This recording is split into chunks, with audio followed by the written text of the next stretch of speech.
Dr. Watson, would you kindly close the door behind you so that we can limit the price of your carelessness to merely hours of work rather than days? My apologies, Mr. Holmes. I found myself rather taken aback. I saw tidier houses in war-torn Afghanistan. Are those my surgical needles? I ran out of tacks and the matter required immediate attention. Was that my supper? Plainly not, for I was the one who ate it. I set it aside for this evening. And for that I am grateful. Is that my bed? Watson, since you've proven yourself a master of observation, might I ask you to apply your skills to a more pertinent question? Namely, the whereabouts of today's newspapers. They are the key to everything. The newsboy is usually reliable. Medically speaking, I often find that the key to everything is good sleep. In a bed. Your papers are here, on the table. Let us see what the postman brought today.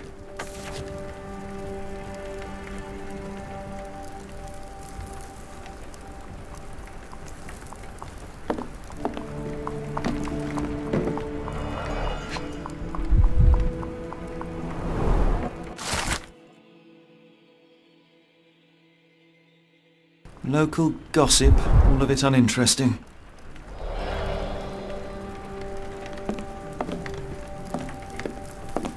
This mess is getting out of hand. What will the landlady think?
Most of us put our thoughts to paper, not to walls, Mr. Holmes.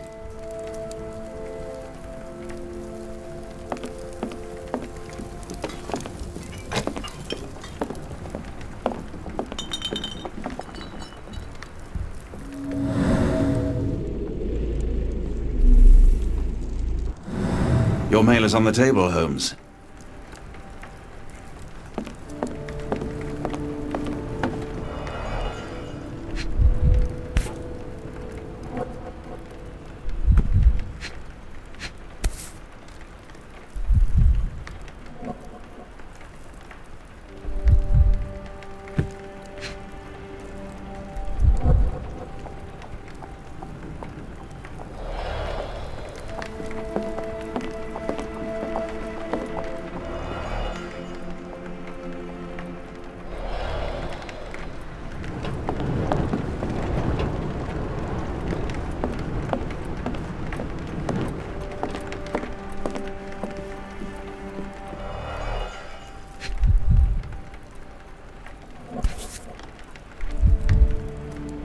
Your order from Barnes' bookshop has arrived, Doctor.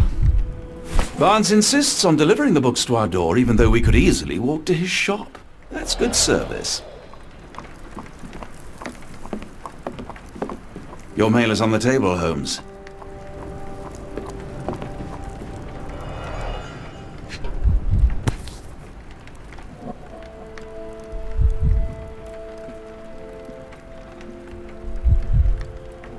Another letter from Werner.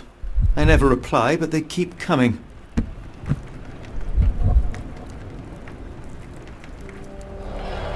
I don't see the strand. Where is it? Pardon me? I am on the precipice of uncovering a pattern of crime across London spanning many months and involving many men. The missing paper cannot be a coincidence. That's preposterous. My dear fellow, life is infinitely stranger than anything which the mind of man can invent. Well, life used your newspaper to wipe its posterior, so after that unpleasant discovery this morning I disposed of it. But in lieu of the strand, perhaps I can deliver you something equally tantalizing. I have just returned from a patient of mine, Captain Stemwick, who... No, that will not do. Grab your coat, Dr. Watson. Let us hope nobody has collected the dustbin.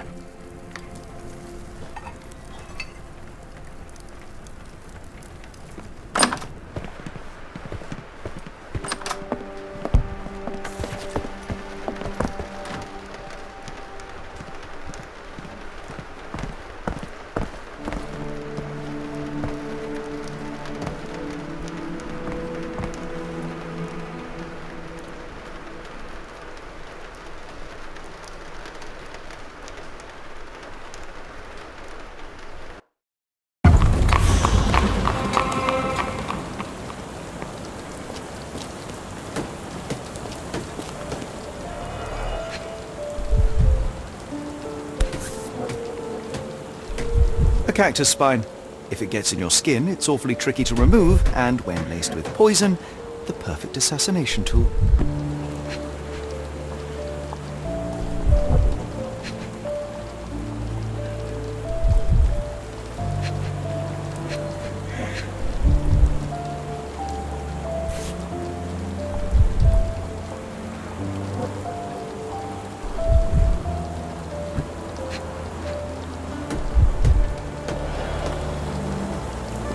The dustbin is yours for the digging, Mr. Holmes.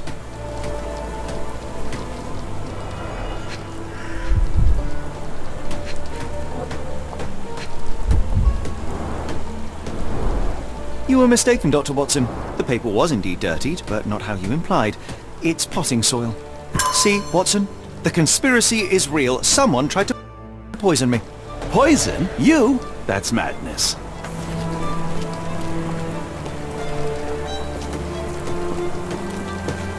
Get the strand! Get your copy of the strand here! Sorry, Mr. Holmes. I just sold my last paper. Blast. Then why are you still here? Boss pays by the hour.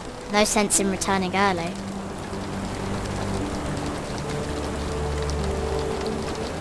You're a bright child. I presume you see everything that goes on around here? Nothing gets past me, mister. Then tell me, did you notice anyone suspicious at my door this morning? Like the man with your newspaper? Precisely. What do you know? I know the value of a shilling. Dr. Watson? Cool! Now I can take the day off.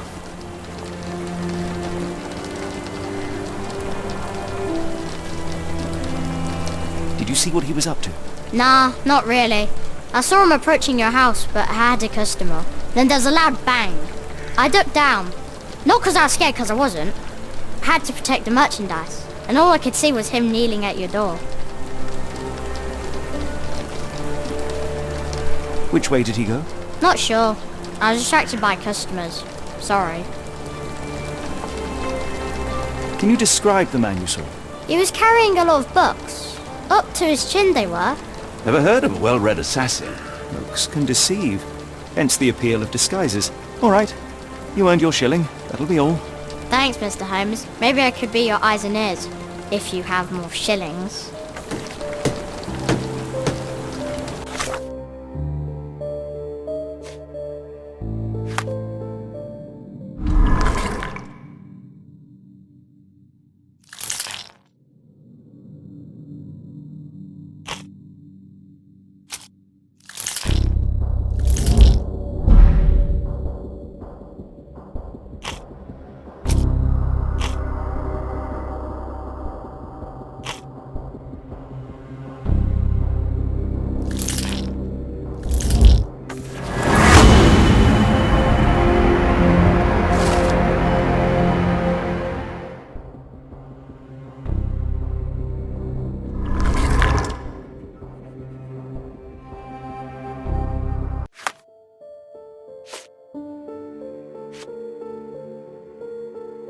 Come now, Mr. Holmes. Murder? Yes, Barnes has his Get the quirks, but he Strand. also has Get his your copy of the Strand here. Not every pawn knows it's part of a game. Do you even have enemies that would want to kill you? Okay, perhaps from Cordona. Get the Strand. Get your copy of the How Strand about that here. Vogel fellow? He seems rather obsessed with you. Would he do something like this?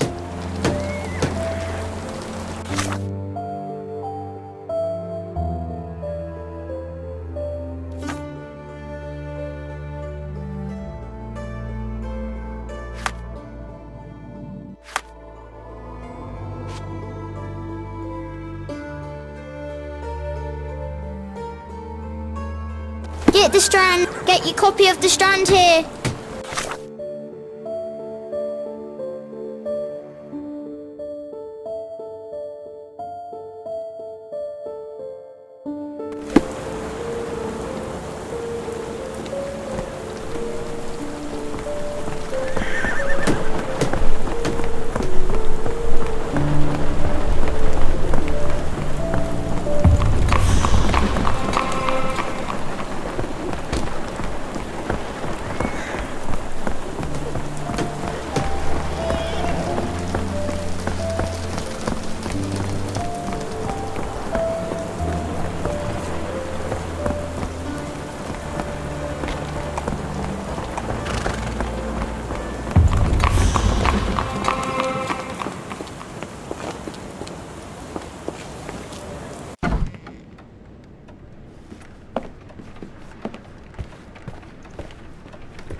Mr. Barnes, a word.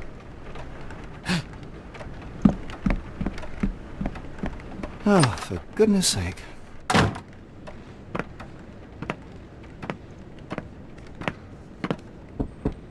Who goes there?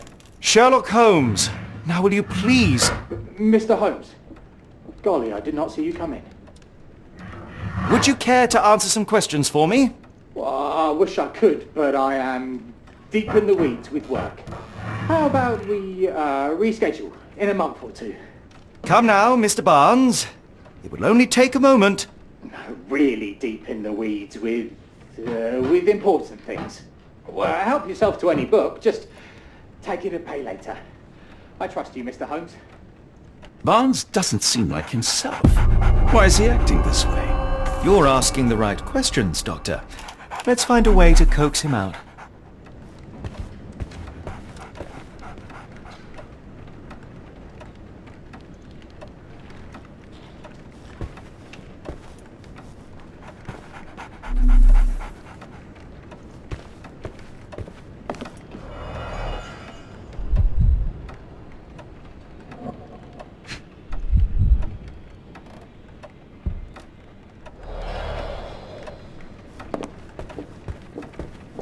Barnes has always been a little odd, but this is uncharacteristic even for him.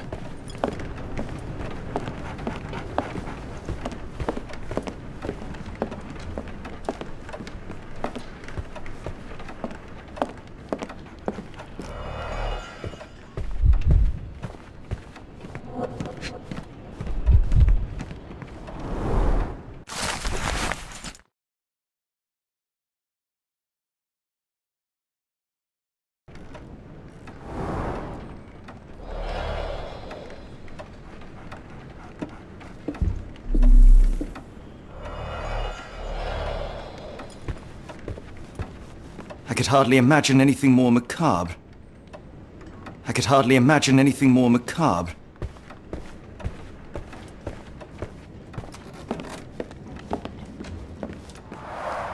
The ladder is broken, recently, judging by the freshness of the wood.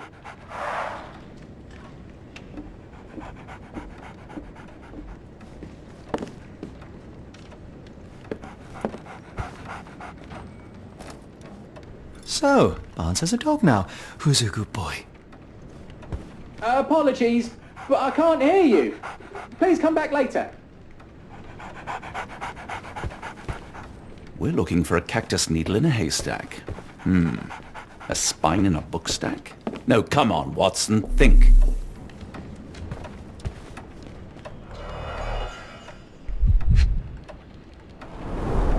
Basics of cryptoanalysis. Cryptography in Egypt.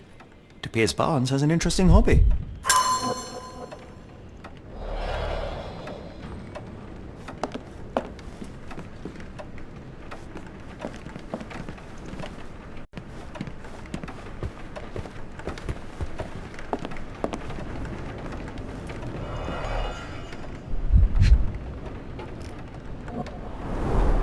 An improvised stand, but it does make the flowers more visible.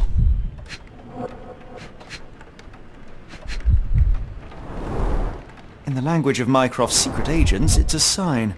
Dried flowers are replaced when the job is done. I wonder who the recipient is.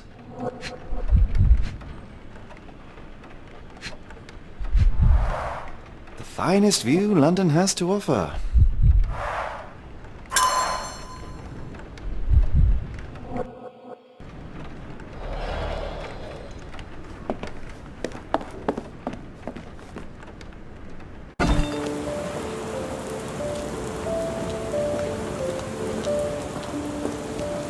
The weather is dreary, isn't it? To be fair, my flowers could use the rainfall.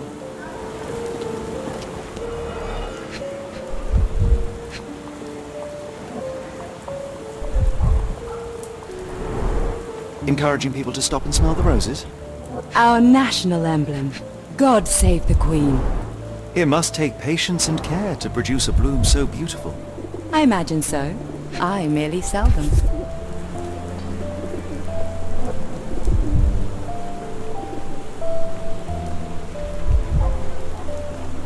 The pot is damaged. The blow was severe, but softened by something.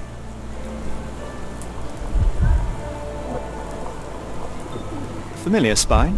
Is this what I found in my dustbin?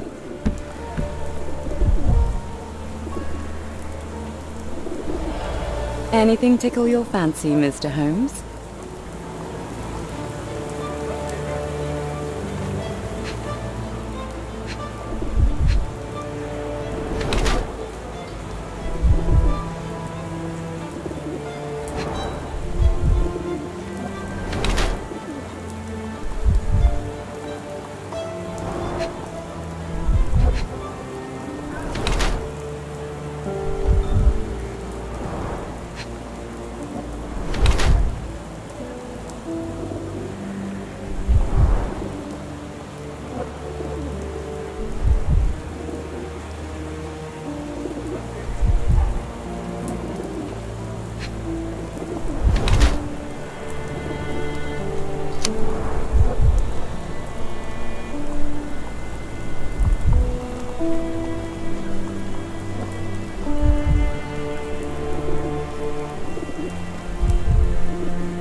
Mrs. Fleming, you look particularly lovely today. Is there a reason? Does a woman need a reason to look or feel beautiful? No, but your distant look suggests you seek one man's gaze in particular. Who told you that? Nobody. Merely a keen eye and some simple deduction. Well, I'll kindly ask you to keep your keen eye to yourself, Mr. Holmes.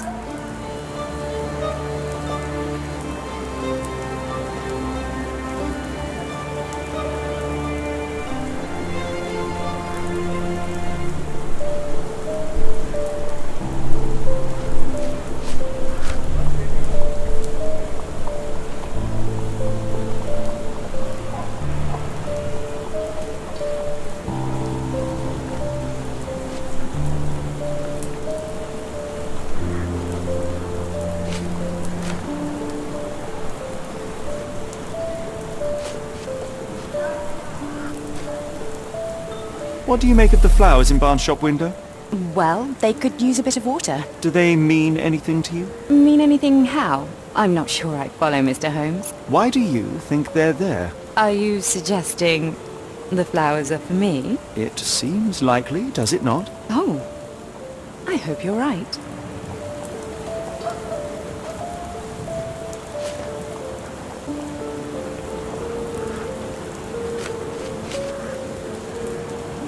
One of these things is not like the other. Come again? The cactus. Those fearsome spines can prove a devil to remove, and the sap is often toxic. And a rose thorn can give you tetanus, but we still grow them.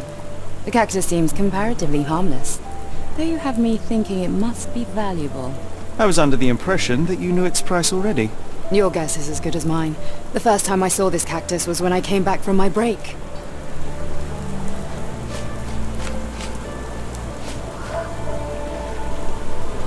Are you familiar with Mr. Barnes? Yes. No, not really.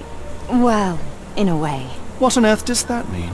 I know who he is, of course, but we haven't shared much more than a look. A look? Yes. Each morning I go for a walk in the park with my dog, and most days I spot Mr. Barnes there with his new puppy, so we see each other. Actually, we once met briefly while our dogs played. He was quiet and seemed unsteady as he approached, but since then, we've never spoken. I often see him staring through the shop window. Sometimes I wonder what he thinks about that would etch such longing onto his face.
I think perhaps I have been chasing shadows.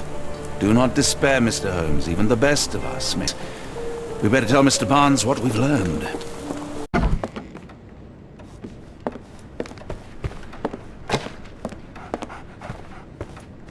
Mr. Barnes, I know what you did, and I know why you did it. I'm sorry, Mr. Holmes. I can't hear you very well from behind the door.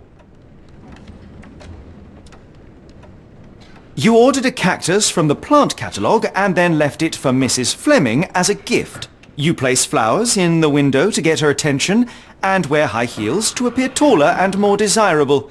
You are her secret admirer.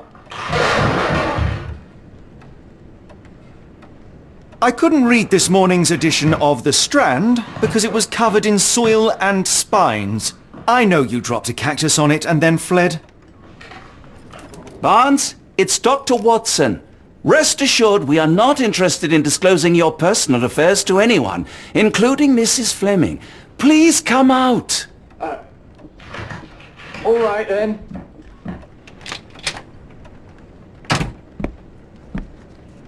So, you know what happened then? I was on my way back from the post office, having picked up the cactus and some books. It was quite an awkward package, heavy too, and when I got to your door, I dropped the cactus and your paper. Forgive me. I needed that paper to prove a theory and prevent a crime.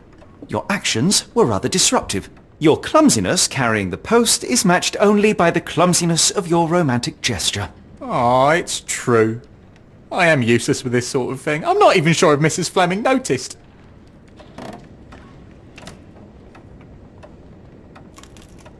As in most things in life, truth is the answer. Cease with the abstruse signals and anonymous gifts, and simply talk to the woman. What is the worst that can happen? She rejects you, and you are freed from this endless purgatory. That...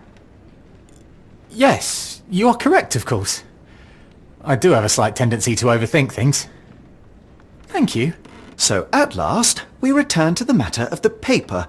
I'm investigating a string of burglaries. Did you perhaps read of any before the edition was spoiled? I don't recall, but you're welcome to read our copy for yourself. You had an issue of The Strand here all along? Well, naturally. I am a bookseller. I have a subscription to every magazine and newspaper in London. So you ought to be familiar with the concept of burying the lead. Oh no, my apologies, Mr. Holmes. I'll make it up to you however I can. I am an expert on obscure languages and translation and... Yes, okay. Just give me the paper.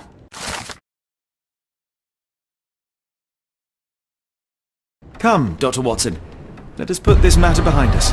Farewell, Mr. Barnes. I hope to hear good news about you and Mrs. Fleming. I'm sure Barnes has had enough of our meddling, Mr. Holmes. We best be off. Well, that was an utter waste of time. An assassination did seem rather unlikely. There was supposed to be another burglary. I was certain of it. Something you wish to say, Doctor? No. Well, only that you have a remarkable faculty for deduction and pattern recognition, and that perhaps, if ill-applied... I see things that are not there. Yes. It is London. There will always be burglaries. Doesn't have to mean anything. So it seems. Forgive me. Without something to occupy my mind, I turn into an entirely different animal. Which brings us back to my news from earlier. I think I have a case for you, a real one. Truly? Indeed.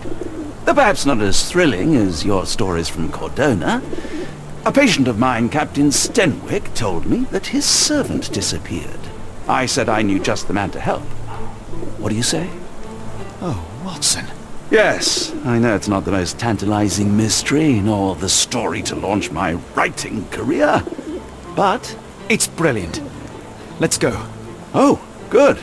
Well, his house is nearby. Come.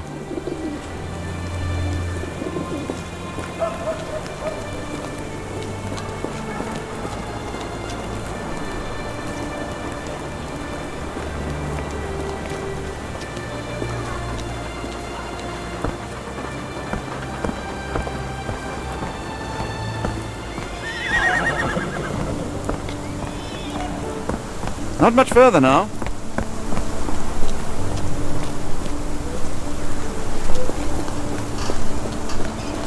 Is this lousy attitude of yours because of my altercation with Inspector Lockhart? Did he put you up to this? Sir, the Inspector has nothing to do with it. I'm telling you the same thing I tell anyone seeking a missing person. Good day, gentlemen. Forgive the intrusion. Captain Stenwick, this is my colleague Sherlock Holmes, the consulting detective I told you about. At last, a professional. This useless officer refuses to do anything about Kimmy here, my missing servant. What was your name again? I shall be certain to inform your superiors. Sergeant Ruffles, and it's my superiors who made this decision, sir. Why has the police department decided not to help? We investigate murders, thefts, fraud, arson, real crimes. A servant walking away from his master is not our highest priority. That said, if we find Kimahia breaking the law, we'll be sure to notify Captain Stenwick. Have there been other disappearances lately? Of course, here and there. But when life is tough and opportunity comes knocking, you can't blame those who answer. Now, I must be off. Best of luck in your search. You heard that, didn't you? The way that man spoke to me. I shall need your written testimony. Then we can lodge a complaint. Captain, perhaps Mr. Holmes' time is better spent learning about your servant, so that he may begin his investigation. Ah, yes. Quite right. Fire away. Tell me about Kimahia. He's foreign. A Maori. All the way from New Zealand. Biggest man you've ever seen, and as strong as two. Dark hair and fearsome tattoos. He doesn't speak a whit of English. Never bothered to learn. But I made do with pointing. I invested a lot of money in him, so he must be found.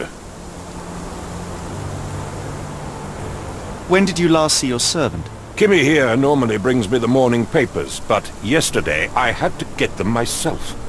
He must have escaped the night before yesterday. May I see your servant's bedroom? His shack is in the garden. You can't miss it. Did you search the room? Of course, but only to check he wasn't lying dead inside. Everything seemed normal at a glance. I take it this is the first time Kimahia has vanished? Undoubtedly. The man seemed terrified of the city. I think it was all the noise. He never left this estate. Should he cause any damage, I will bear the responsibility, for it was I who rescued him from savagery and brought him here to England in the first place. Is there any reason Kimahia may have left? I should think not. He had all he could have wanted. Gainful employment, new clothes, and all the cabbage he could eat. Did Kimahia make off with anything of value? Heavens, no. I would have mentioned it to Sergeant Ruffles.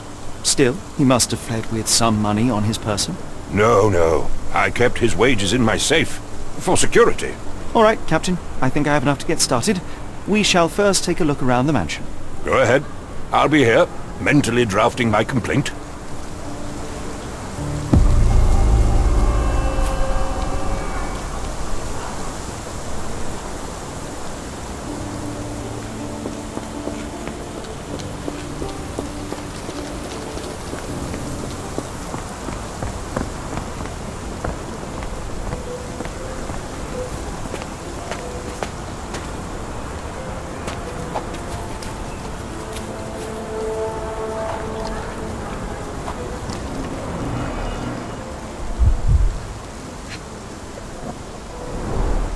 Chewing tobacco.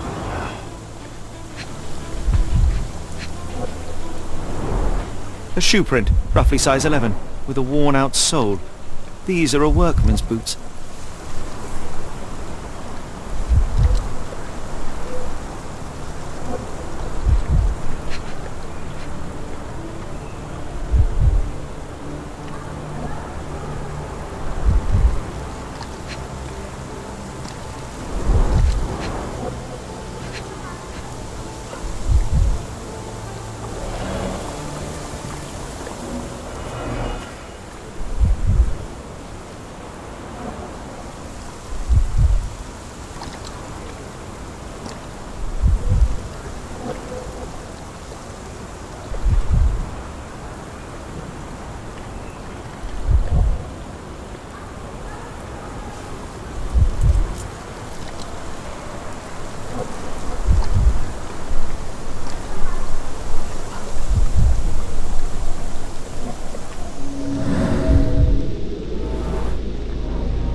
like a knee print.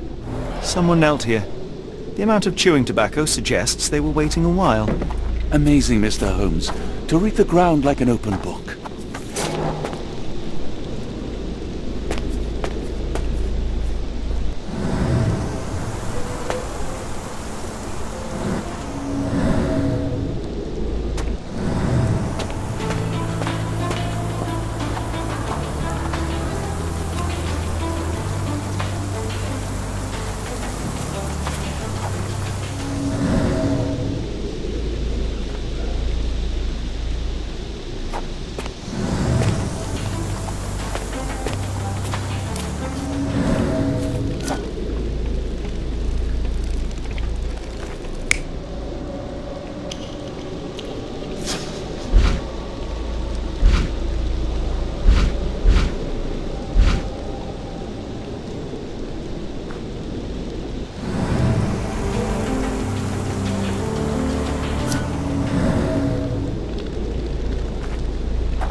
Stenwick makes his servant live in a tool shed? You think you know someone? Could have left these tracks. They seem fresh.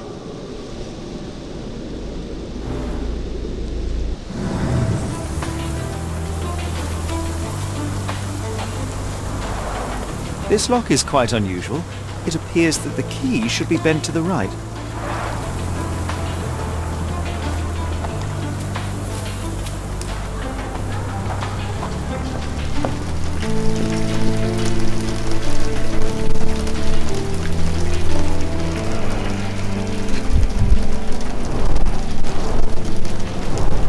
Impressive. The sack of grain retained the shape of an impact.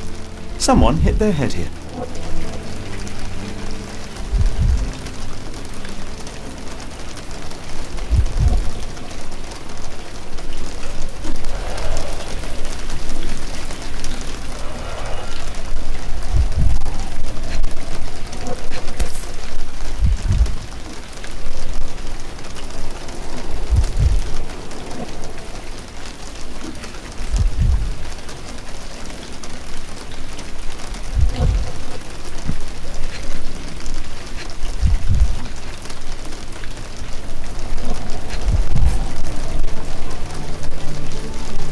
Small Navy spyglass.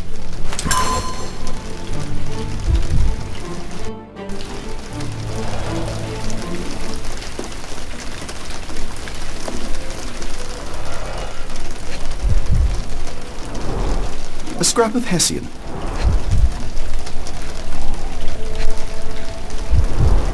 These were sturdy boxes. It would have required a serious blow to break them.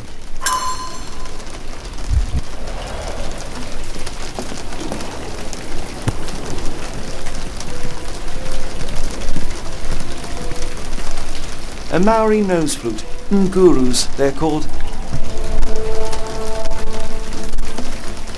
Clothes made of Hessian. Is Stenwick really so miserly?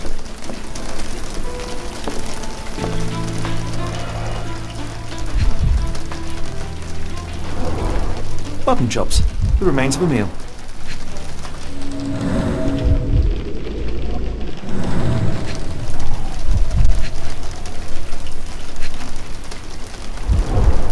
The ashes are long since cold.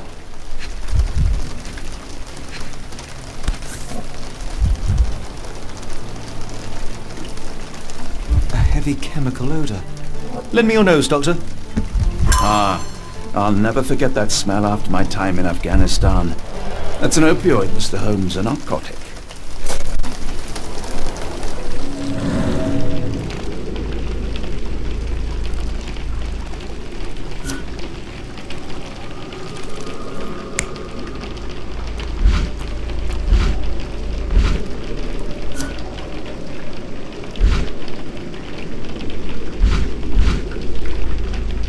No air coming through it.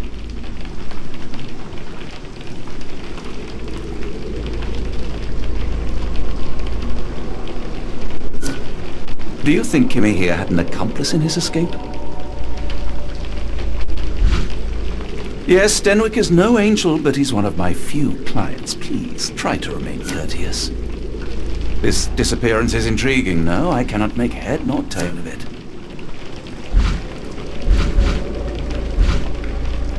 This disappearance is intriguing, no? I cannot make head nor tail of it. This disappearance is intriguing, no? I cannot make head nor tail of it.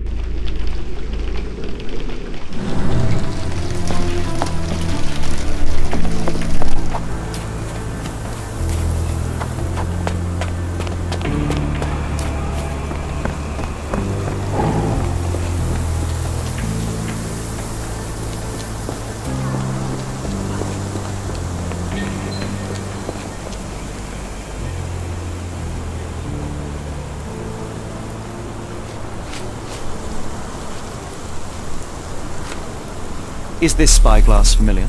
I don't recognize it. Could it be Kimahir's, perhaps? I doubt it. I never saw him with it, nor could I suggest how he might have come by it.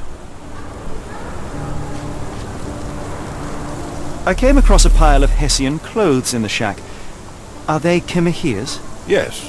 I had to give him something to clothe himself. He seemed unfazed by his bare skin, but I found it distracting.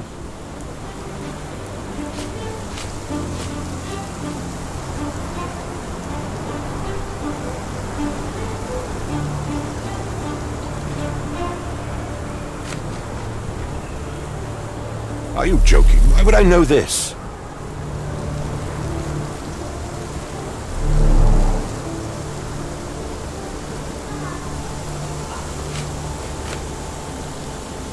I thought you were meant to be intelligent.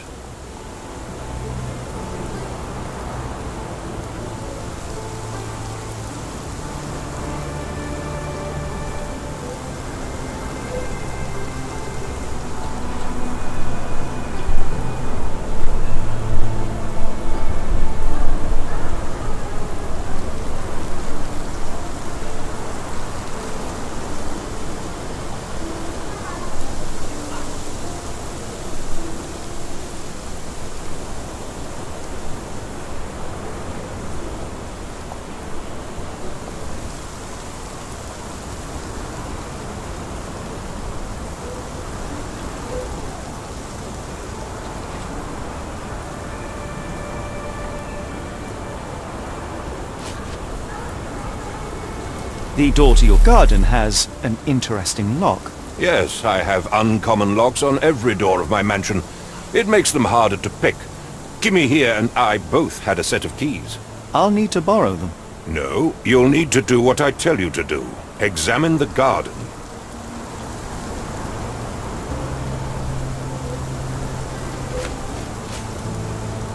Has Kimahir ever indulged in tobacco? No, the man doesn't even drink. Are you certain? I found chewing tobacco in the garden. I controlled Kimmy here's expenses since he struggled with the currency. I would have known if he used tobacco.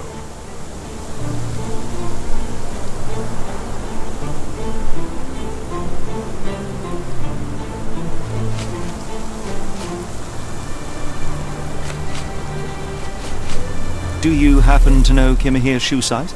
I wouldn't have the foggiest, but I'm sure it was enormous. Not that it matters. He spent his life barefoot.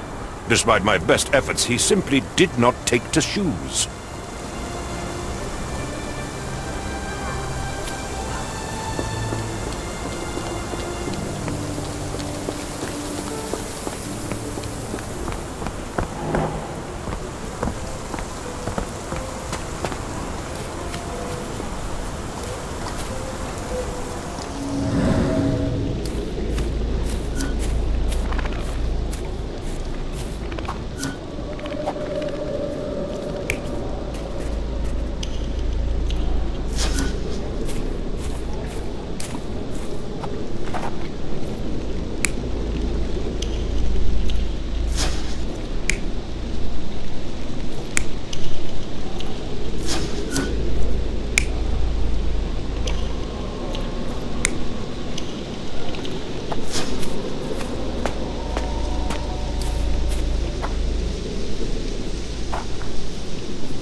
This disappearance is intriguing, no? I cannot make head nor tail of it.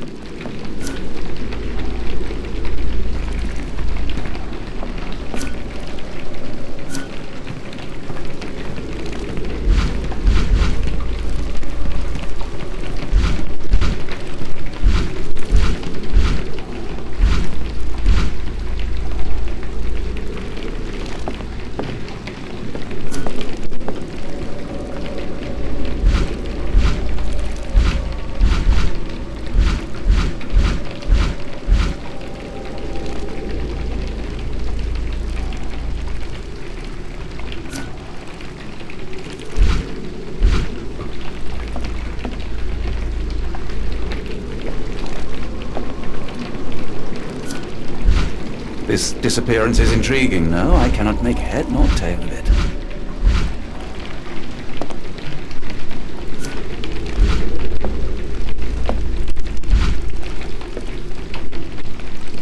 No air coming through it. This disappearance is intriguing, no? I cannot nor tail of it. Is this a Tanifar, a Maori water spirit? Or something else? Either way, it's giving me chills.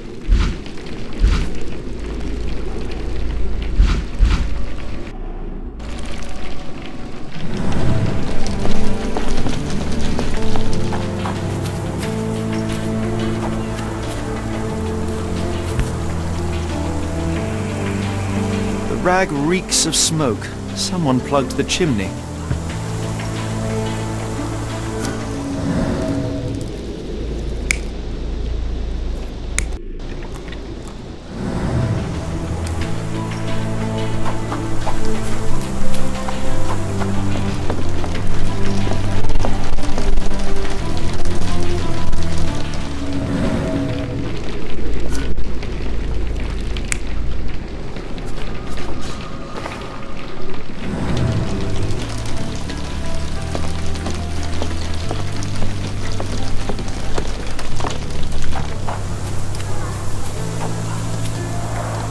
This lock is quite unusual.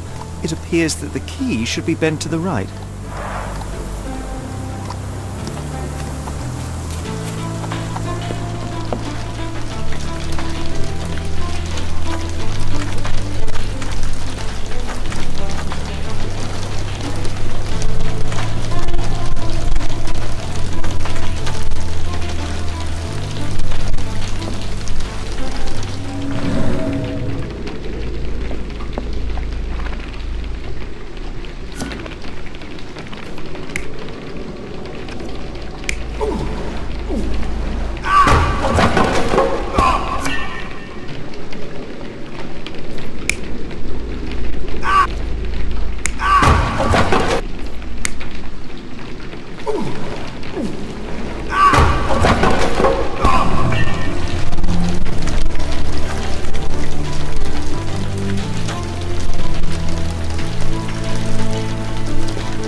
This lock is quite unusual.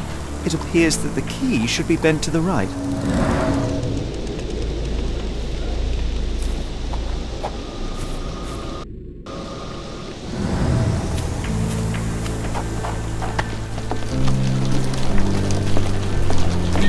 Disappearance is intriguing, no? I cannot make head nor tail.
Someone moved a cart to this spot and then took it elsewhere.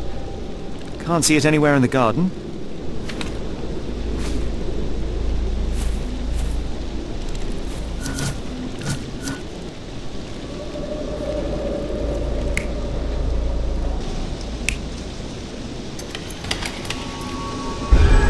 Surveilling from afar, the intruder waited for a window of opportunity. When Kimahir went to sleep, the man crept up to the shack and slipped narcotics down the chimney pipe, then blocked it with a cloth. Kimahir inhaled the sedative and fell into a deep sleep. The intruder tried to move him, but the man was heavier than expected. The intruder fell on the sack and dropped his spyglass. In order to transport the servant, he had to use the cart.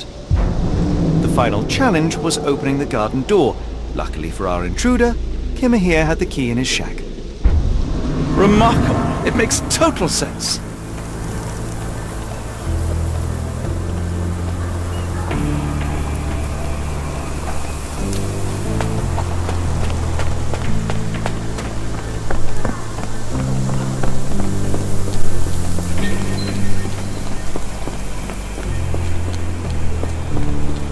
You'd best have found something by now, gentlemen.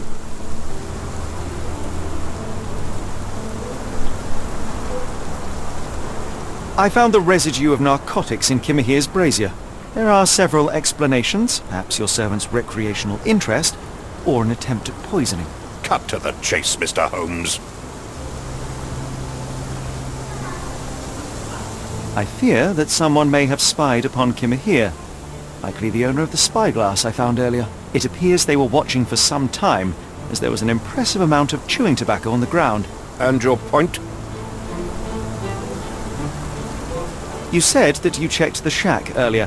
Did you notice the cart tracks near it? Now, one ought to expect a servant to make regular use of such a thing. Indeed, I would have overlooked the detail were it not for the cart's absence. If, as you say, Kimahir never leaves your estate, then where did it go? I expect answers from you, Mr. Holmes, not questions. I won't keep you in suspense any longer, Captain. Kimahir was abducted by the owner of the spyglass. When your servant fell asleep, he slipped a narcotic into Kimahir's brazier to make him sleep even more soundly. In order to carry a man as large as Kimahir, the intruder stole the cart and rolled him right out of your garden. Now, hold on. All this simply to tell me what I already know? Why haven't you found him yet? I only arrived a moment ago. It is, frankly, incredible that I have already deduced so much. Every second you dawdle here, waiting for me to stroke your ego, is another second wasted. I'm not interested in the how, the why, or the who. I am only interested in recovering my investment. Spare me the claptrap, boy, and go and fetch my servant.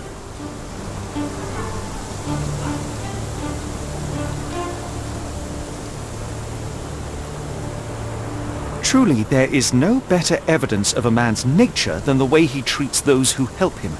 And you, sir, are a brute. The cruelty of your ignorance about the Maori people, your selfish attitude to a man's kidnapping. The point is, Captain, we're telling you this for a reason. The intruder fled through the garden door, and we need a key to follow his trail. Well, then you should have led with that. Here you go. I hope you'll return soon with good news. And in the meantime, please teach your companion the art of brevity.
sturdy rope, professionally tied in a Portuguese bowline.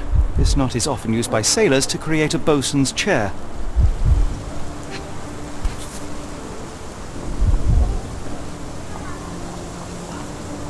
Roy Soulsby. Could that be the name of our man? A strange substance. I have my suspicions based on the colour and consistency, but would you care to hazard a guess, Doctor? Well, it's odorless, but from the way it absorbs water, I'd say saltpeter. Then we're in agreement. Well done. Wheels picked up grass along the way. Kimahia's cart, I gather.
The strand proved not so useless after all. The saltpeter accident. Doctor, do you recall? The Port of London, of course. The footwear, the spyglass. Indeed. We shall need to take a cab there.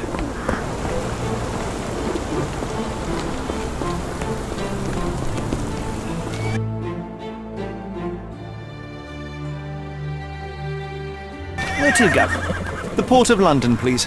I will show you where to stop.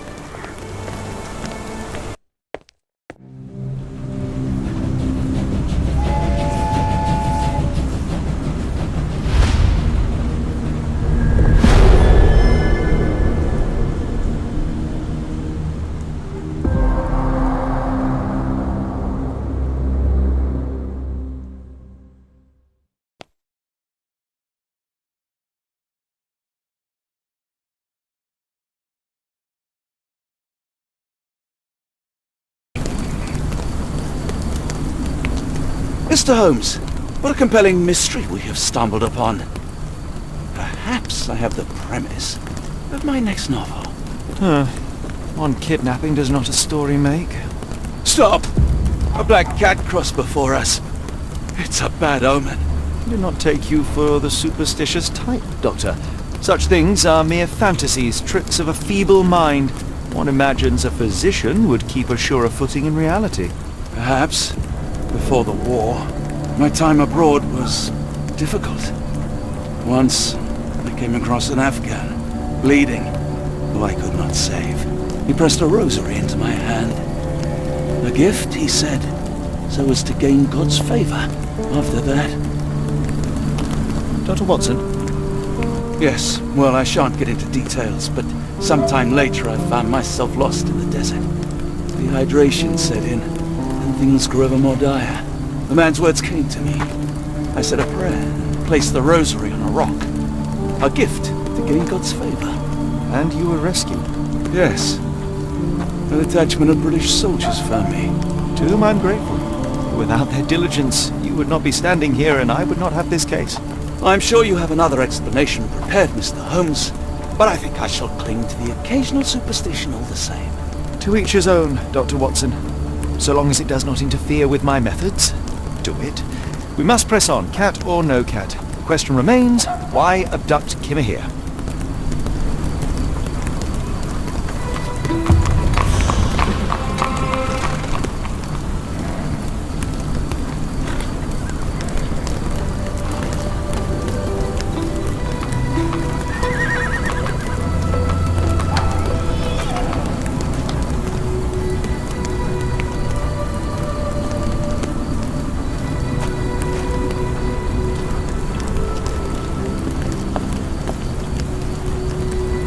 Could you help me? I think I can help you.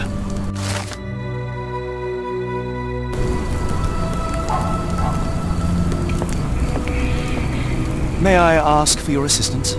Sorry, sir, I can't help you.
Hello, lad. Is this where I may find Dea? You read the poster? Yes? You know where my brother Girves is? Sadly, no. Well, not yet.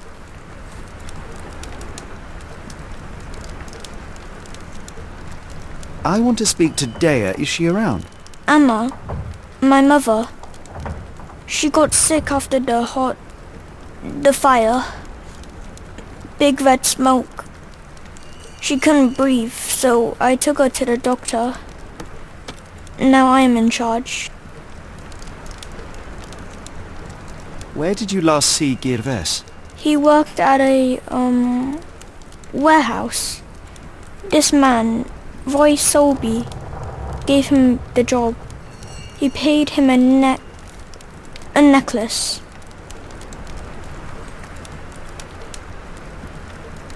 How would you describe this Soulsby? He was big and strong. He had a big scary eye. Scary, you say? Yes, like it was made of metal.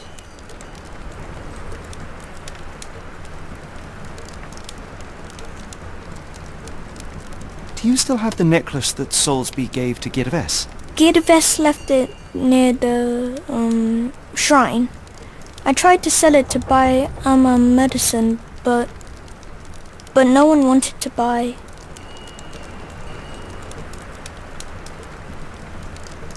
Don't go anywhere.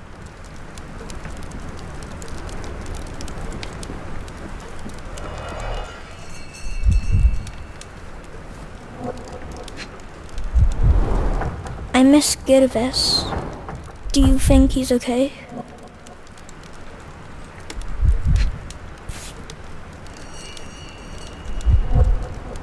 This cheap pendant looks like silver, but it's only made of tin. No surprise the boy couldn't sell it.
ask for your assistance?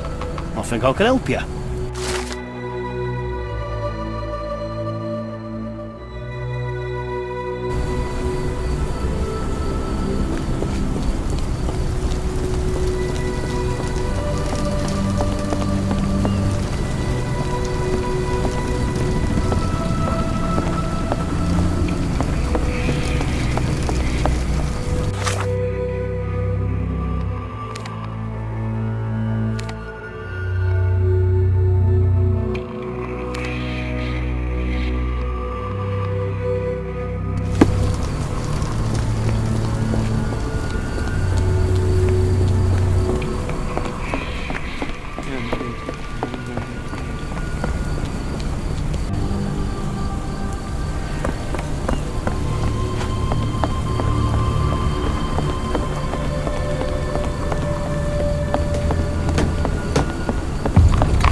Not in the mood, mate. Shoo!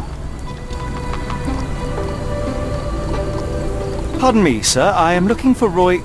Not again. Yes, I'm Roy, but I can't help you find your uncle or whoever you've lost. Now, what makes you think I would inquire about missing people?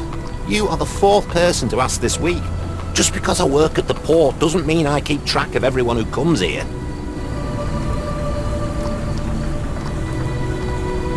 You say we are not the first to ask you about a disappearance.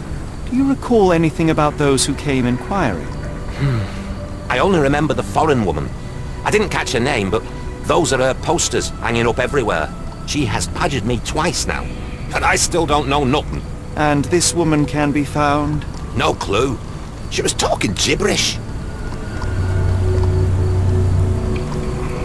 May I ask what you're doing here? This is where the ship sank the other day. I'm trying to work out how we'll remove it. Now, where was I?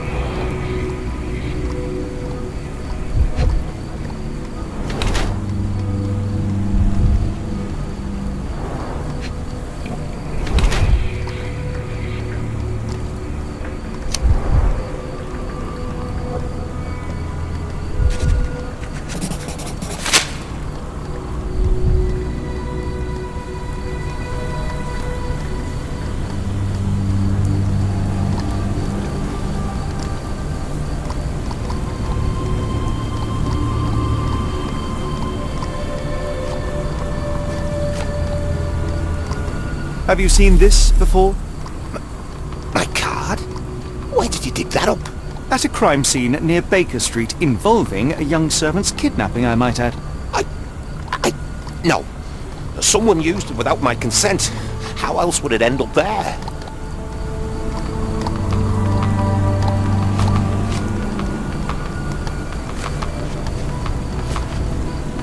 I have been told that you hired Dea's son, GeForce, right before he vanished. His brother also said you had a metal eye. What do you make of this? Tell that him to stop making things up.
can I ask you a question?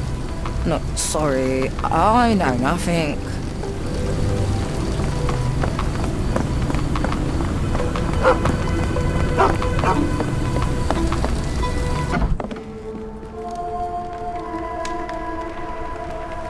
Oh, hardly a reputable establishment.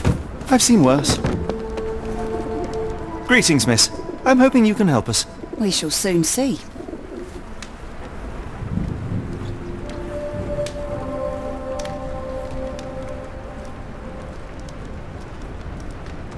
Have you ever heard of a man with a metallic eye? I've seen him even. Dirty Summers is the name.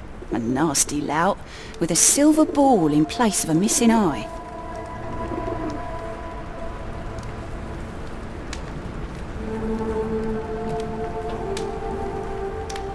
I shudder to ask, but where does one find a Dirty Summers? He likely signed on with a ship.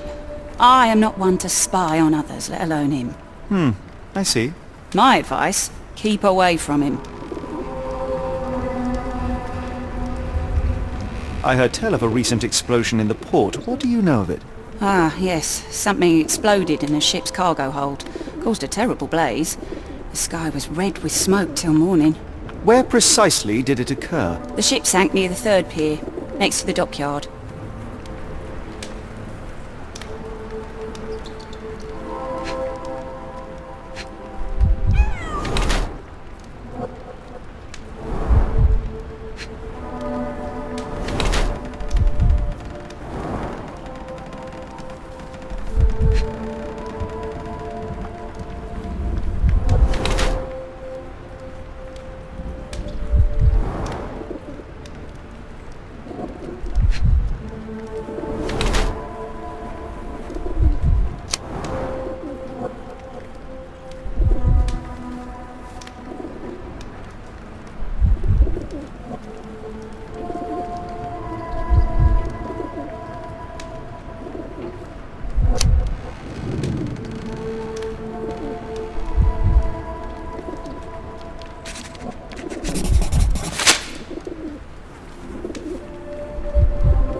Are you familiar with a Roy Soulsby? Roy Soulsby? I know the name, but he's not one of my regulars. My guess is that he works somewhere around here.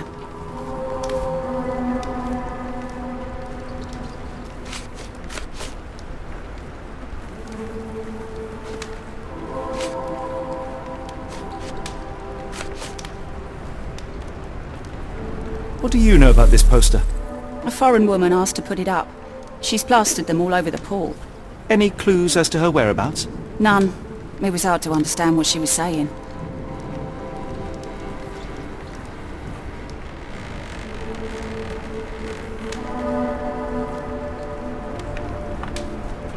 Your clothes are already tight and soon they won't fit at all.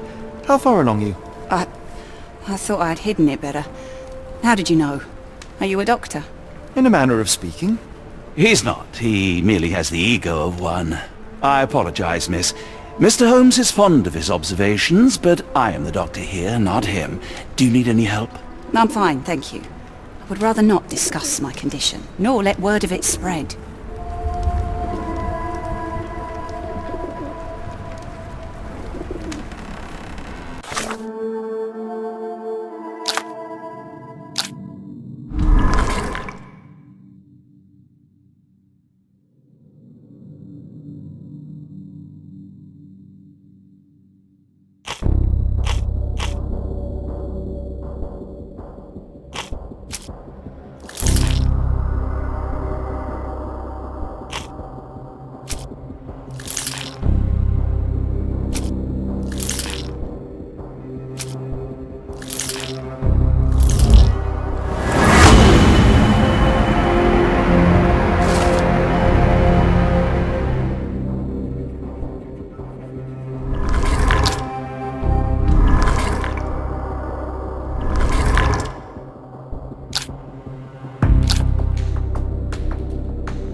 What are you gawping at?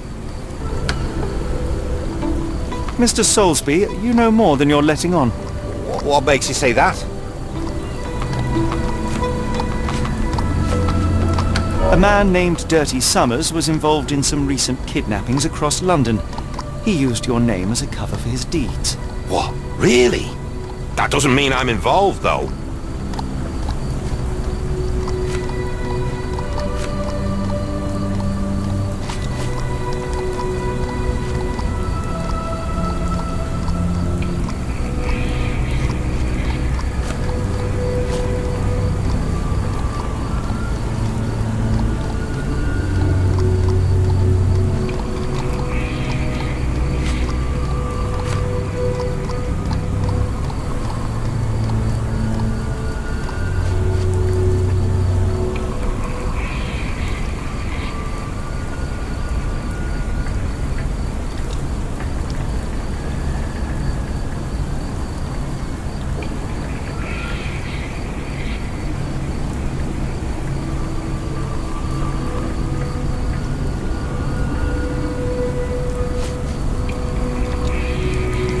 Your calling card was found at the crime scene. That's enough to make you a suspect. You cannot be serious.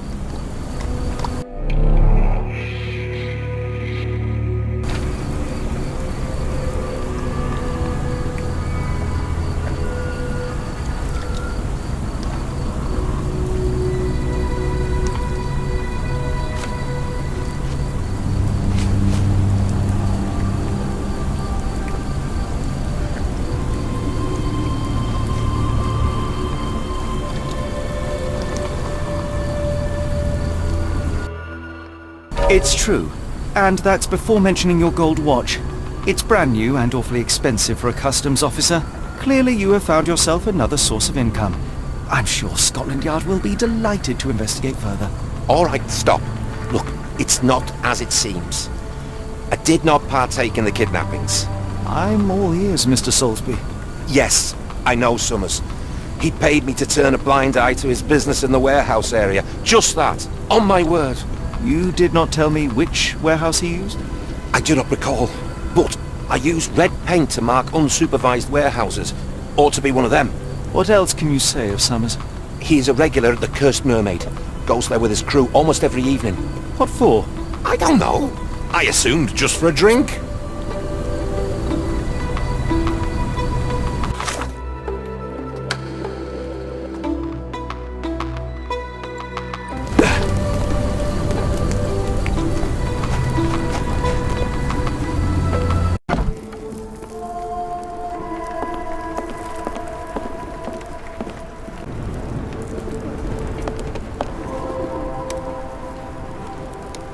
Why do I have the feeling that you know more about Dirty Summers than you're letting on?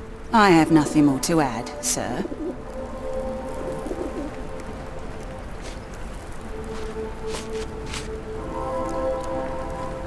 Enough. I have hard evidence that Summers was involved in recent kidnappings across London. I'm not surprised. So what?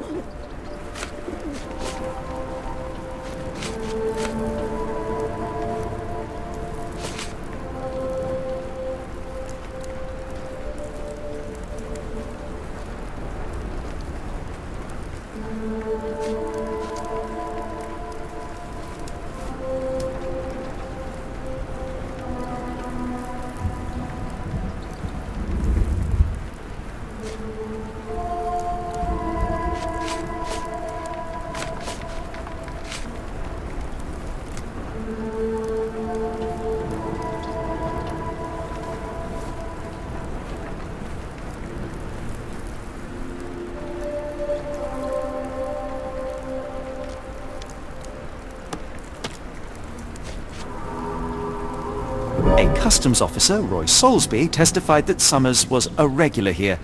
You must know something about his business. All I know is his drinks order.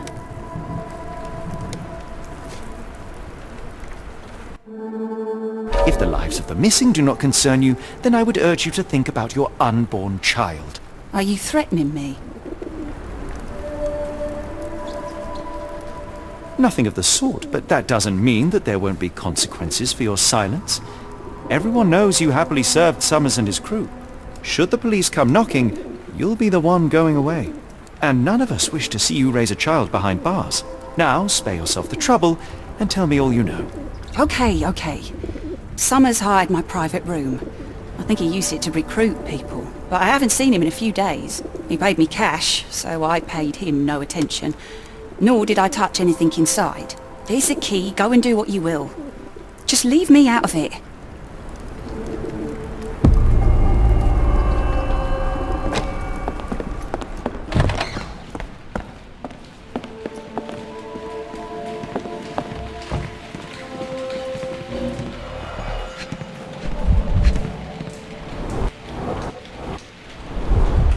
£5. That won't go far.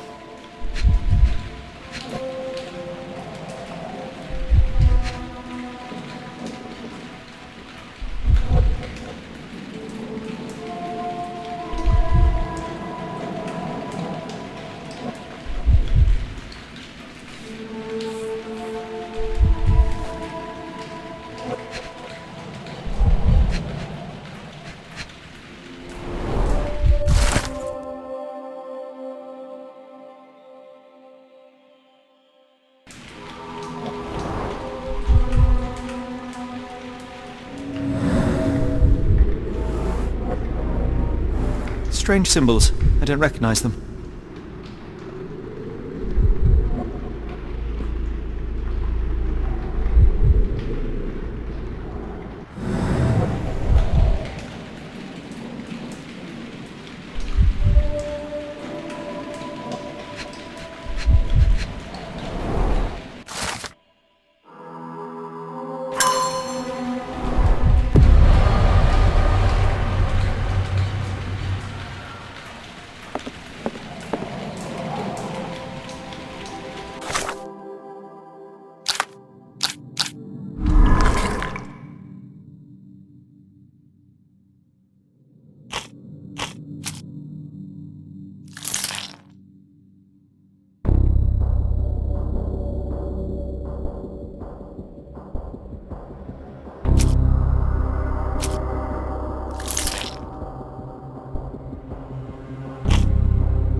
Really, Holmes, this ought to be beneath you. As my brother would say, it is for the greater good.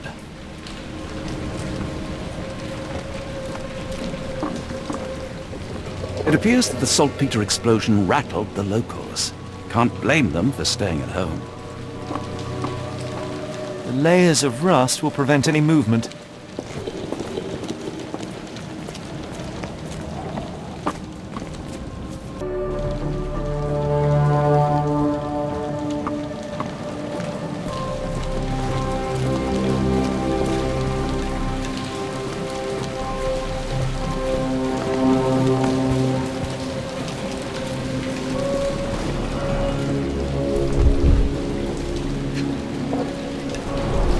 Mold. That's why you don't leave sailcloth lying out.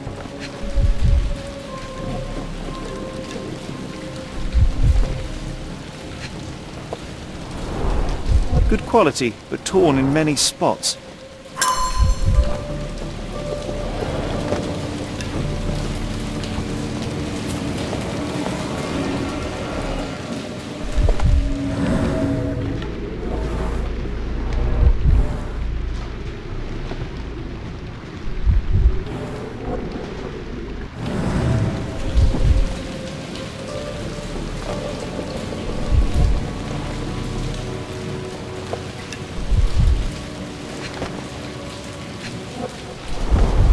There are a couple of marks on this end.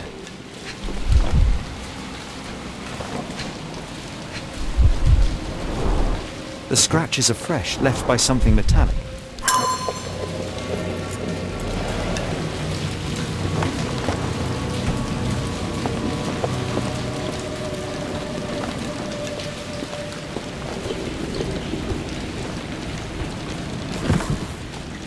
This crank saw some use.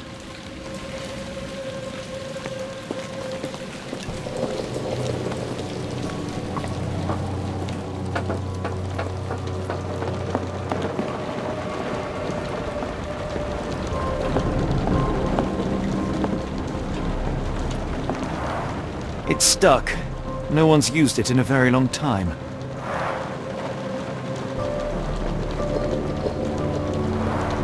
It's stuck. No one's used it in a very long time.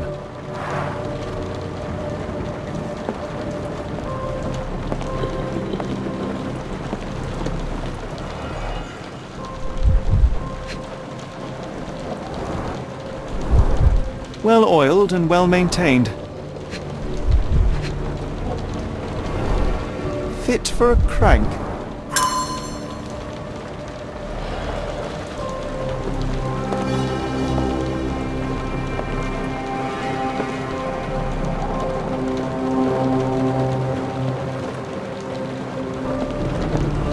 I can't do it with my bare hands.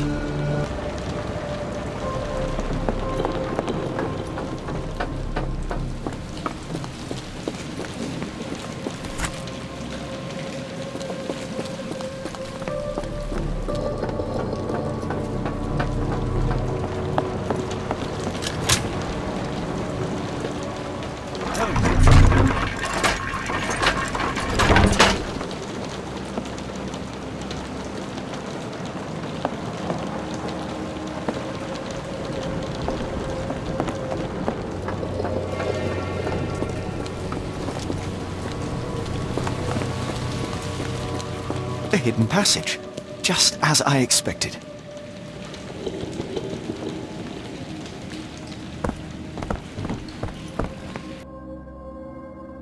Wait here, Watson, and keep an eye on the doors. I'll scout the premises. Will do. Be careful down there.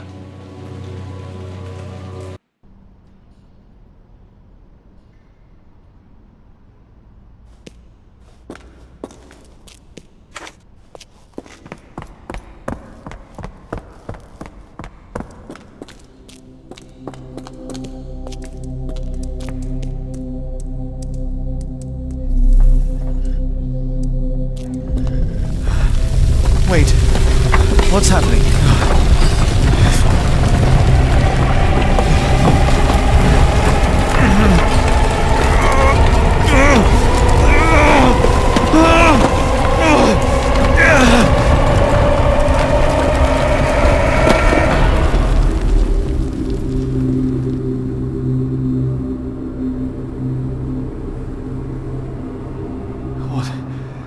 is this place? Where am I?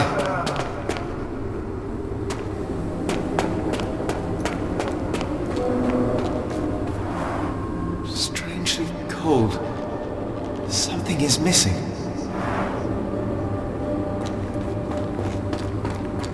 This cannot have been under the port of London all along. Is it an illusion? The only way forward is the abyss.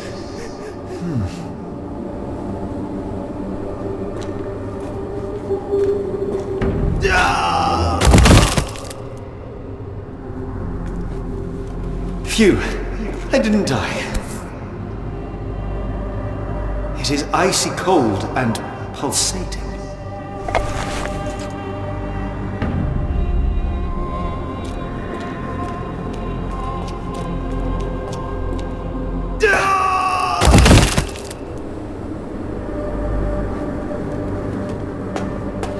My heart, be calm.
Somewhere else.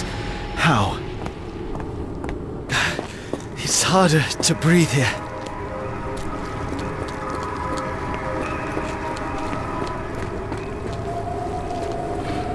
It's like it stares right through me.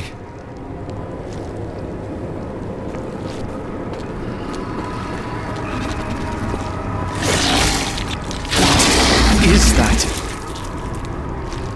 Oh no!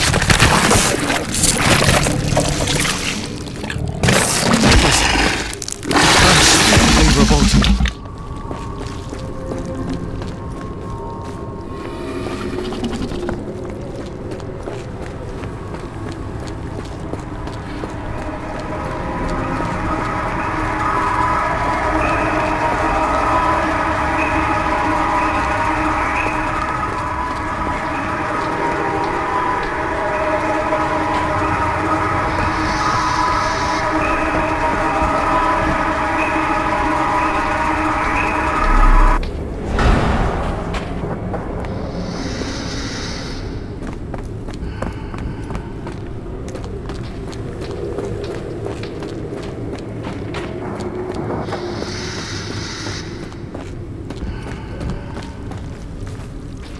Like it stares right through me.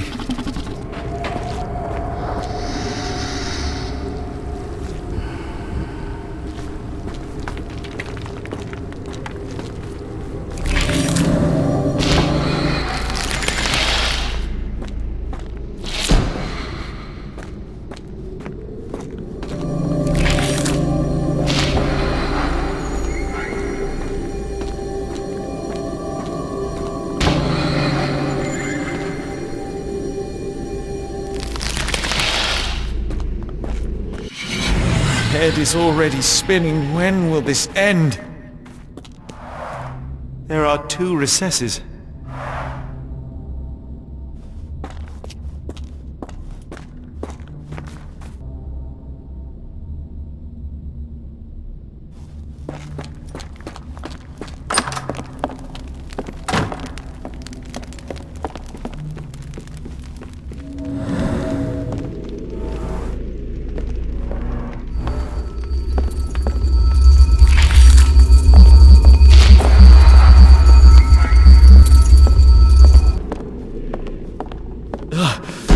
the stench.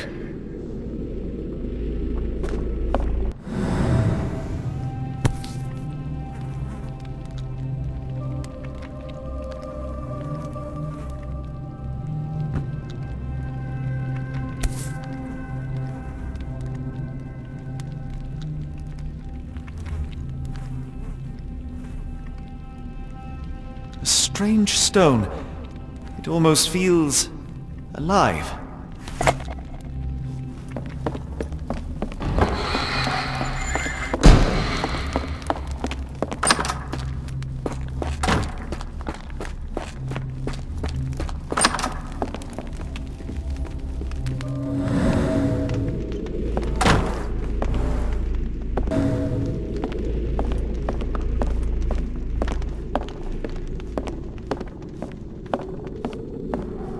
Oh, that is truly revolting.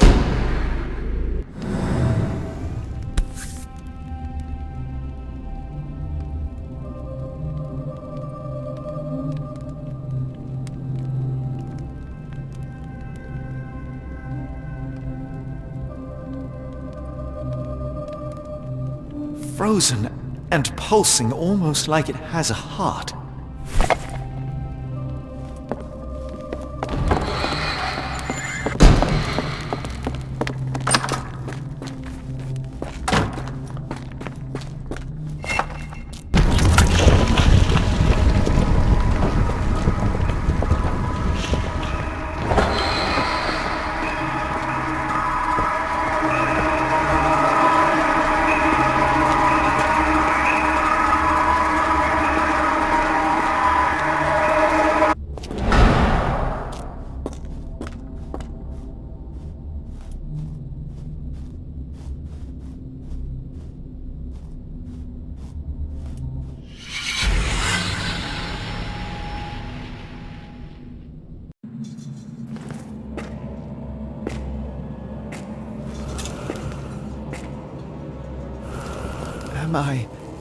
Did I get out?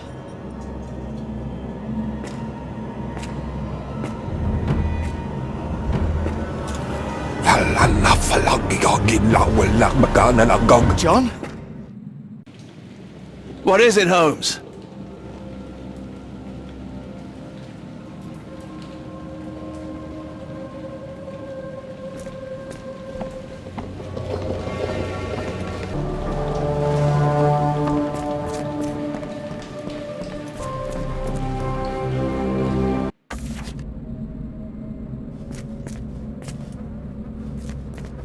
Watson! Holmes, where are you?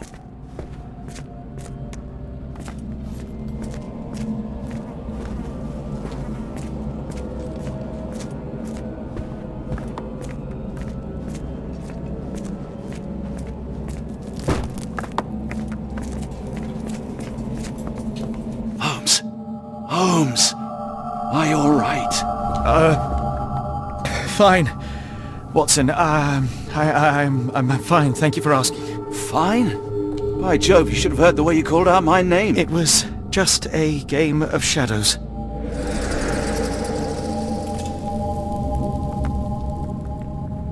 I'm glad. This place gives me the chills. What are we dealing with? Something that's finally interesting.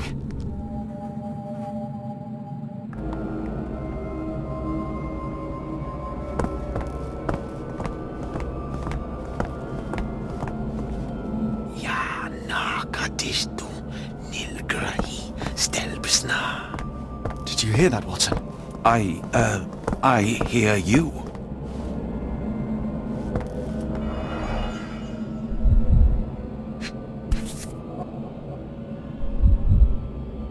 An American passport. Amos Colby.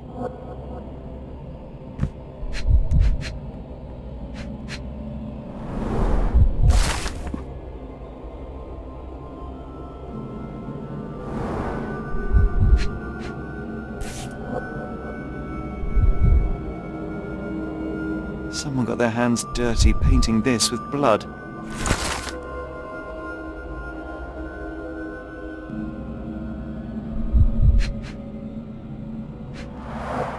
At least 24 pendants, all identical and made of tin.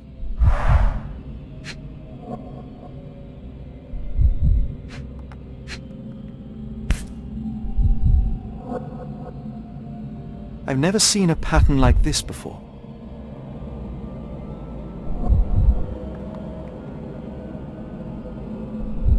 Old blood stains.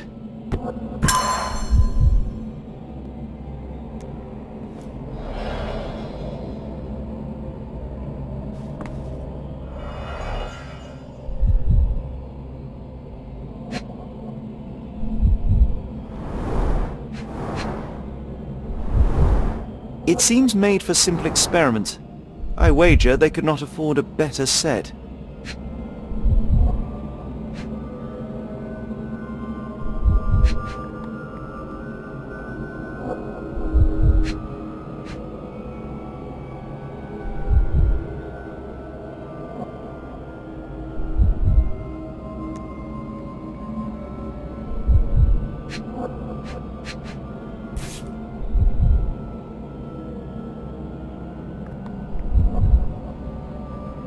This box contained a narcotic substance, much like the one in Kimihira's brazier.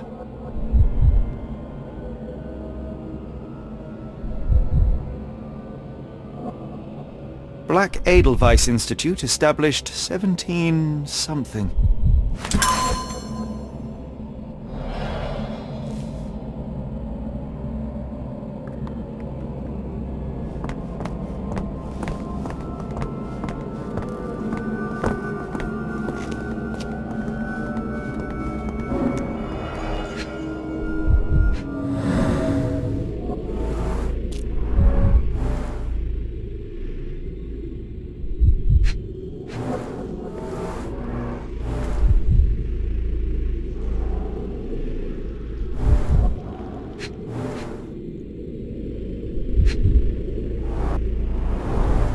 His abdomen is severely bloated.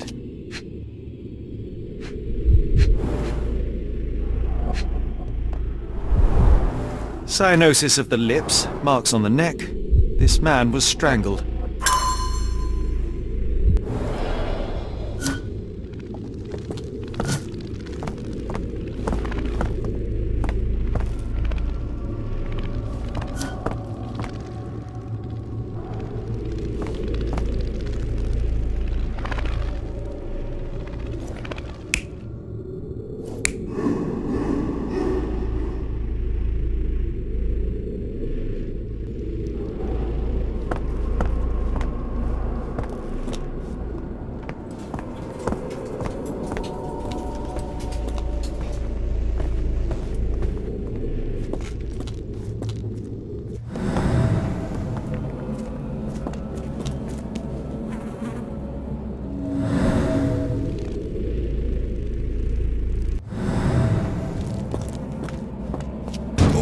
Potent. This sensor has more narcotic residues.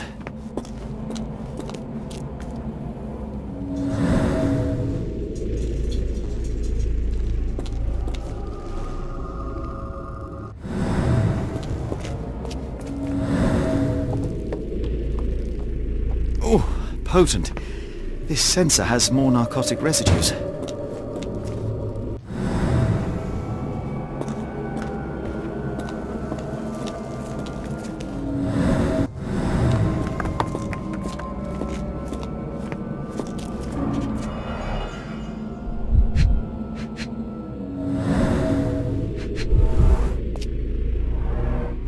Deep scratches left in a frenzy.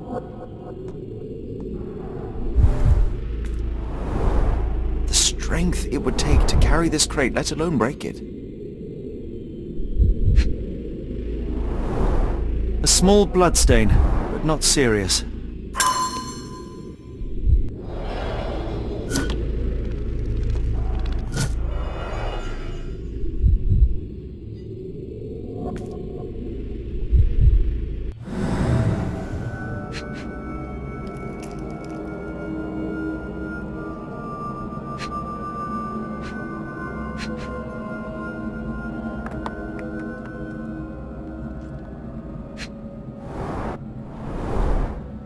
strength it would take to carry this crate, let alone break it.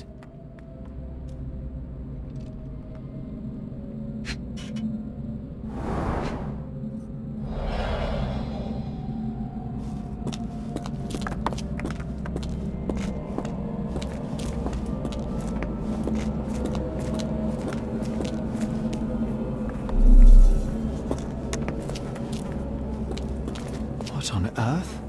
It looks like the scribbling of madmen.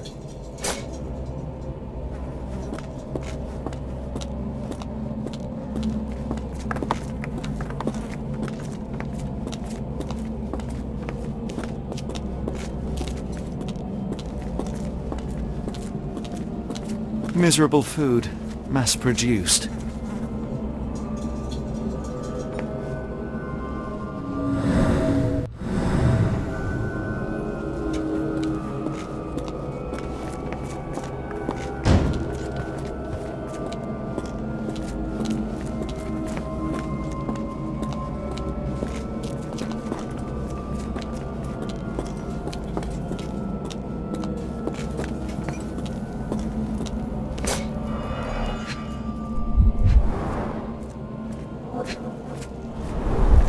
These clothes are missing buttons. They were forcefully removed.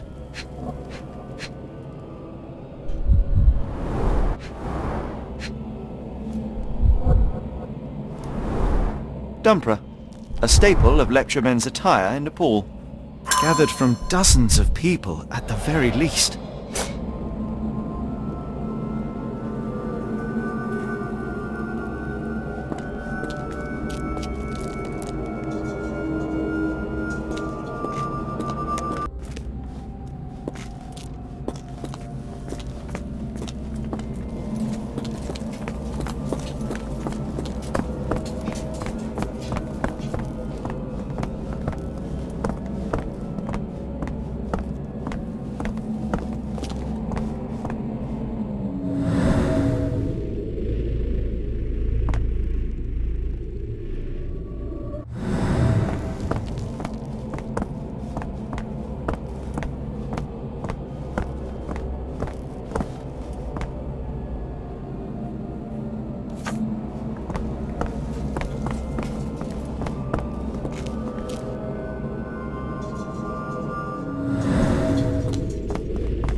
Someone used mud to draw a cross in a rectangle.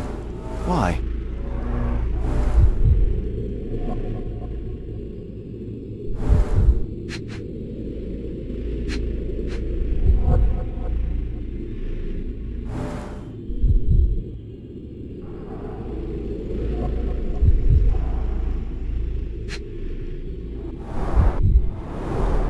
These clothes were crudely cut off someone.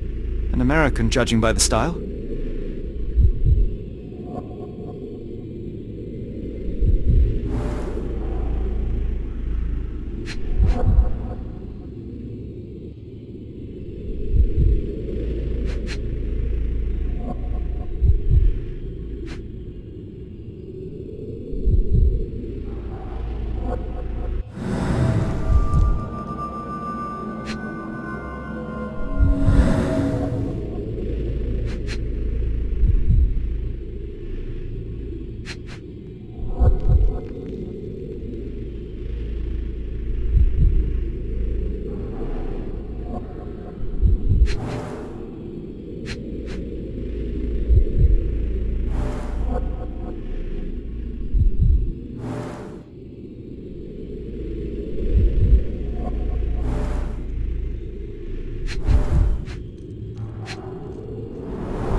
Fine rope work, cut by a finer blade.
Many people were brought to this place.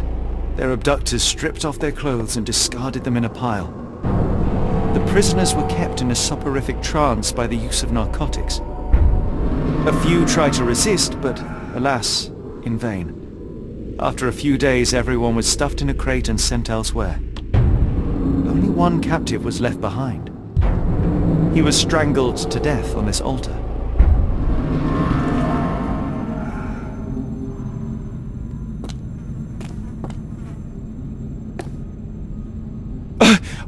What the hell is happening, Holmes? Calm yourself.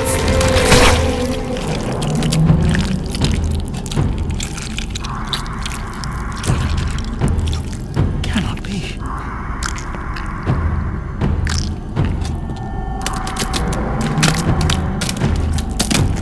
What is it? Oh my God.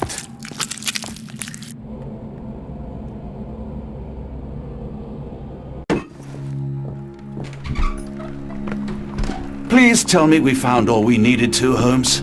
I think we found a bit more than that. Yet we have no clue as to where those people have been taken. And that's where you're wrong, Watson. We have more than enough.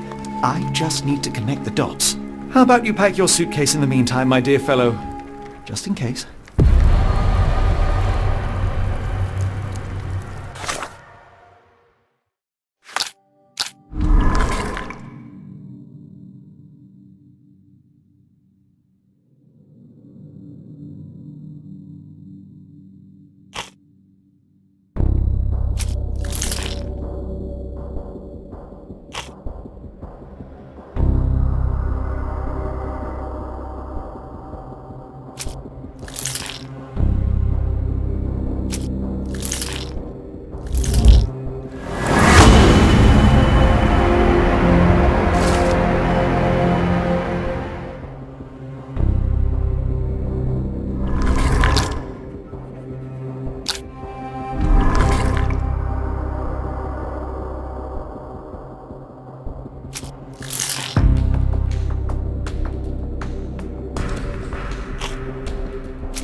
Dr. Watson, how does a trip to Switzerland sound to you?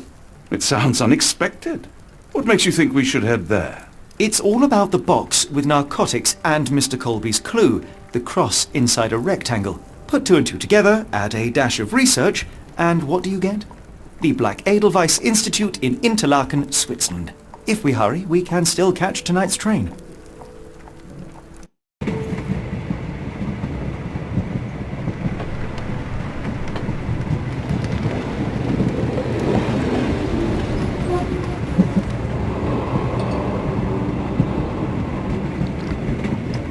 As grateful as I have been for your company, Dr. Watson, I'm afraid you shall have to investigate Edelweiss alone. Hello? Mr. Holmes, I fear you overestimate my abilities. Nonsense. You are a military man, a bastion of British courage. I'm no such thing. As a doctor, I avoided most combat, save for one dreadful day. My troop was ambushed in a village, with innocents caught in the crossfire. Too many to help. The man with the rosary. He was one of them? A translator, yes. We were trapped. 6 soldiers and myself. I thought it was the end. But Lieutenant Paget refused to go quietly. The men prepared for a final stand. I rose to follow, but Paget shook his head. He told me to run. That I had other men to save. They charged, and I fled through the rear. So you see, Mr. Holmes, I am a coward. The logic seems inescapable. Yes. You, a surgeon by trade, would have been perfectly useless in that conflict. What? No. And how many men have you helped since? Ailments eased, troubles tended? No more than a handful. Truth be told, I have become somewhat of a recluse. How many people could you help with 30 years ahead of you? Dozens? Hundreds? Paget was correct. You can cease your self-recrimination. Holmes, I don't know what to say. I would start with, I am Dr. John Watson, may I look around?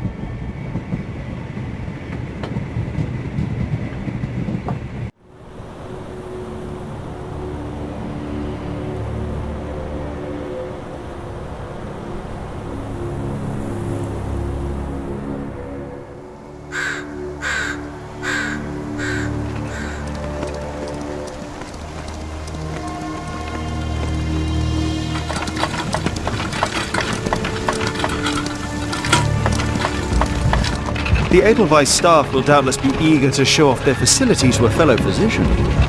I have already taken the liberty of sending a letter on your behalf to request a visit. And what of you? I shall be pursuing other avenues. Should you see anything troublesome or improper, simply notify the local authorities.